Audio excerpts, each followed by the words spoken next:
He is an abb." "Ah, what a misfortune!" exclaimed the Duchess, playing carelessly with her fan. "Indeed, sir, I thank you have recalled one of the most agreeable recollections of my youth. Will you permit me, then, to recall another to you relating to him?" "Yes and no." "Faith," said Madame de Chevreuse, "say on, with a man like you I fear nothing." Athos bowed. "Aramis," he continued, "was intimate with a young nettlewoman from Tours, a cousin of his, named Marie Mitchin." "Ah, I knew her!" cried the Duchess. "It was to her he wrote from the siege of Rochelle, to warn her of a plot against the Duke of Buckingham." "Exactly so. Will you allow me to speak to you of her?" "If," replied the Duchess, with a meaning look, "you do not say too much against her." "I should be ungrateful," said Athos, "and I regard ingratitude, not as a fault or a crime, but as a vice, which is much worse. You ungrateful to Marie Mitchin, monsieur," said Madame de Chevreuse, trying to read in Athos's eyes. "But how can that be? You never knew her." "And, madame, who knows?" said Athos. "There is a popular proverb to the effect that it is only mountains that never meet, and popular proverbs contain sometimes a wonderful amount of truth." "Oh, go on, monsieur, go on," said Madame de Chevreuse eagerly. "You can't imagine how much this conversation interests me." "You encourage me," said Athos. "I will continue, then. That cousin of Aramis, that Marie Mitchin, that nettlewoman, notwithstanding her low condition, had acquaintances in the highest rank.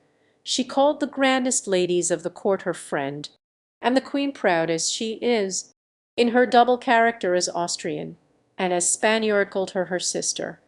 "Alas!" said Madame de Chevreuse, with a slight sigh and a little movement of her eyebrows that was peculiarly her own. "Since that time everything has changed, and the queen had reason for her affection. For Murray was devoted to her, devoted to that degree that she served her as medium of intercourse with her brother, the King of Spain, which," interrupted the Duchess, "is now brought up against her as a great crime.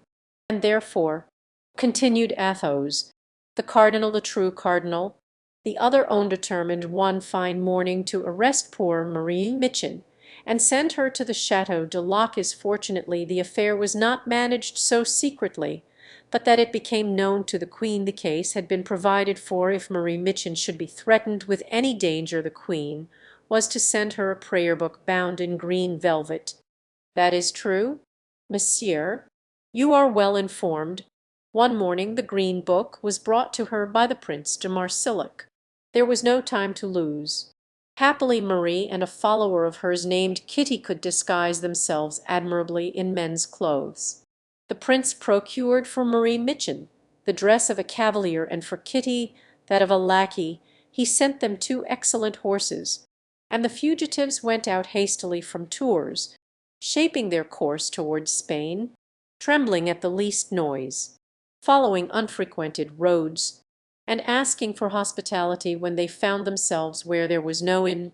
Why, really, it was all exactly as you say," cried Madame de Chevreuse, clapping her hands.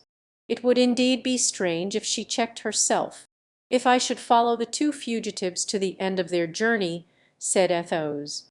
"No, madame, I will not thus waste your time. We will accompany them only to a little village in Limousin, lying between Tulle and Angoulême, little village called Roquelaibile."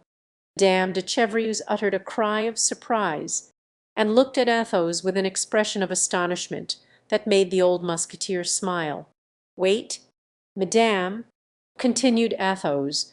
"What remains for me to tell you is even more strange than what I have narrated." "Monsieur," said Madame de Chevreuse, "I believe you are a sorcerer. I am prepared for anything. But really no matter. Go on." The journey of that day had been long and wearing. It was a cold day, the 11th of October, There was no inn or chateau in the village, and the homes of the peasants were poor and unattractive. Marie Mitchin was a very aristocratic person, like her sister the Queen. She had been accustomed to pleasing perfumes and fine linen. She resolved, therefore, to seek hospitality of the priest,